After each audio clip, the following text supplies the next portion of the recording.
Good morning, afternoon, or evening from whenever or wherever you are watching this video from. I am Jack Adamas back with Season 3, the Premier League Football Season 25-26, Episode 1, Game Week 1. Let's get straight into it. We start the 25-26 season tonight at 8 p.m. with the reigning champions as Liverpool host Bournemouth as they go for their record-breaking 21st title.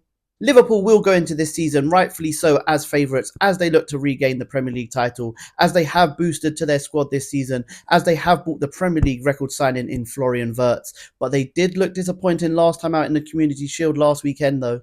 I was talking to a friend last night and I was saying that I do fear for Bournemouth this season as they have lost 3 of their back 4 from last season. They have brought in some new signings and they will be hoping that they gel together quickly as they don't want to slip down the table even though it is only the beginning of the season. Bournemouth are unbeaten in their last 7 Premier League opening fixtures though, with 3 wins and 4 draws. However, with Liverpool winning 12 of the last 13 head-to-heads, I think it'll be a similar story here, as I can see Liverpool starting the season off strong in a 2-0 victory. Next, we move to the early kickoff on Saturday at 12:30 as we have Aston Villa hosting Newcastle. Aston Villa have had a silent summer in terms of transfers, but not in terms of pre-season, as they have played 8 matches in the last month period, which they believe will be good process for them to get back in the Champions League spots next season, and they will need to beat teams like Newcastle, their rivals, to obtain that goal this season. Well, where can I start with Newcastle? They've had a bad summer so far, with the amount of players that have turned them down, and then the shocking news that Isak came out and said he doesn't want to play for the club ever again. I can't imagine him actually coming out and saying that. I think he's being advised by the wrong people at the moment. However, with that being said, if anybody can get the best out of this team, they have got the right man still in Eddie Howe. With Aston Villa being unbeaten in their last 21 home matches in all competitions, I think it'll be 22 come full time, as I can see this one ending in a high scoring draw with a 3-2 win for Villa. Moving on to the first of the 3 o'clock kickoffs of the 25-26 season, we have Brighton hosting Fulham. Brighton are looking to build on last season and bridge that gap between themselves and the European spaces. I think they may do it this season as they've done some very smart business in this transfer window, bringing in some very good players to the already good squad they have. We're now in the summer of 2035 and Fulham have still signed nobody. Nah, jokes aside, Fulham have had an awful transfer window, only bringing in a backup goalkeeper so far this season. However, the only positive for them is they have not lost any of their players. However, it must be frustrating for Marco Silva, turning down Saudi money and turning down the Tottenham job, to now have Fulham repay him by giving him no money in this transfer window. 71% of these 2 teams' games last season produced both teams to score, which was a league high. I believe it will be a similar story here, as I can see this one finishing in a 1-1 draw. Also at 3 o'clock, we have Sunderland at home to West Ham. Following an 8-year absence out of the Premier League, the Stadium of Light is going to be absolutely rocking come 3 o'clock on Saturday. And I personally like the transfer business that they've done this summer, as they have brought in some experienced players to their youthful squad. West Ham are a very dodgy team to predict where they will finish this season, as they have got a very good group of players. It's just about them gelling together and going on a good run, but something is stopping them from doing so. Sunderland have lost their first home match in the last 3 seasons by a 1-0 scoreline. I believe this will also be a 1-0 scoreline, but for the Black Cats, I think it'll be a victory for them as they open up their account in the Premier League with a 1-0 victory.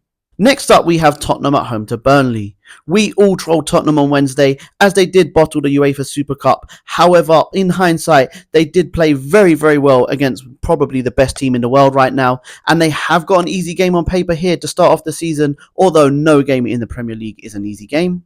Burnley come here with the best defence ever in a championship season history, as they only conceded 16 goals in 46 games last season, and they have bolstered their squad this season as they've added no more than 13 players to their squad. I do believe they will still be good defensively this season. It's just going forward I can see them having problems this year. Spurs have won 12 of the last 13 head-to-heads between these 2 sides. I believe that will continue here in a routine 2-0 victory for Tottenham. Moving on to the first 5:30 kickoff of the 25-26 season, we travel to Molineux as Wolves host Man City. Wolves are another team that I do worry about this season, and I believe if they don't get off to a good start, they will definitely struggle this season. I know pre-season doesn't tell you much and it doesn't really mean nothing, but they did lose 3 of their 4 games in pre-season, drawing the other one.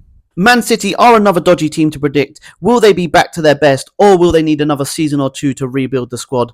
Only time will tell. I do believe, though, after they've done some very smart business in this transfer window, they will be back to their best this season. I believe Man City will win here. I'm just torn between going for a 3-0 win or a 3-1 win. I am going to go for a 3-1 victory for Man City, with Nori getting an assist against his old club. And for the first Super Sunday of the season at 2 p.m, we have the London derby between Chelsea and Crystal Palace. It pains me to say this, but Chelsea do start this season as the Club World Cup champions, and I don't know how they get away with it, but for the 1,000th transfer window in a row, Chelsea has spent 200 plus million. However, with that being said, João Pedro and Liam Delap are going to be very dangerous for them going forward this season. Crystal Palace, though, they're a team that you can't write off. They come here as FA Cup champions, and they did look very, very dangerous in that second half against Liverpool last weekend in the Community Shield. I do feel like they still need to boost to their squad, though, and add some more players in the transfer window. That's just my personal opinion. Chelsea's last 4 home London derbies have all been won by a 1-goal margin. I believe that'll be the same here, as I can see Chelsea starting off the season with a hard-fought 2-1 victory. Also at 2 p.m, we have Nottingham Forest at home to Brentford. Nottingham Forest had a brilliant season last season, and if they did win just one more of their last 5 Premier League matches last season, they would be playing Champions League football this season. They have lost a few players this season, though, in the transfer window. Bar Elanga, most of them were squad players, and they have brought in some reinforcements, so I think they will be pushing for those European spots again this season. It's a very strange one for Brentford this season, as they have employed a manager with no managerial experience at any level before, and with the loss of Mbeumo and Norgard, I think they will struggle this season and they will be fighting for survival, and I can't see Keith Andrews seeing out the season. Although Brentford do have the best away record in the Premier League in the year 2025, I can't see them leaving here with any points this time round, as I can see Nottingham Forest winning here 2-1. And for game of the weekend at 4:30 on Sunday, we have the great rivalry to kick off the 25-26 season as Manchester United host Arsenal. Manchester United have had a very good pre-season, and they've done some very good business in this transfer window. And I was one of those people that was getting carried away and getting a bit ahead of ourselves, and I was thinking that Manchester United will be pushing for the top 4 this season. I don't think they will. However, with that being said, I think they will have a good season this season, and they'll finish around the 8th or 9th spot. Finally, after 5 years, Arsenal have finally got the number 9 that they wanted, so I don't want to hear any excuses from any Arsenal fans this season if they go trophyless again this season. They've also done some very good business in the transfer window as a whole, bringing in some squad players, maybe not first teamers, but squad players with some very good experience. So I do believe they will be there or thereabouts again this season, and they did bring in a fantastic player in Zubimendi. Manchester United have won their first game of the season a record 22 times. I do think they'll have to settle for a point this time round, though, as I can see this one finishing in a 1-1 draw. And to wrap up game week 1 of the 25-26 season, it is the Monday 8 p.m. kickoff between Leeds and Everton. Leeds are back in the Premier League after 2 years away, and they have brought in 8 players in this transfer window, including former Toffee in Dominic Calvert-Lewin, and if they could keep him fit, he could be pivotal to keeping them in the Premier League with the amount of goals he could score this season. Everton themselves have had a busy season this season in the transfer window. They've brought in 6 players, including Jack Grealish on loan, who everyone's talking about. But for me personally, I think the duo midfield of Alcaraz and Dewsbury Hall will be extremely important for Everton this season. Leeds have won only one of the last 11 matches between these two sides. A similar pattern will happen here, as I can see Everton leaving here with all 3 points with a 2-1 victory.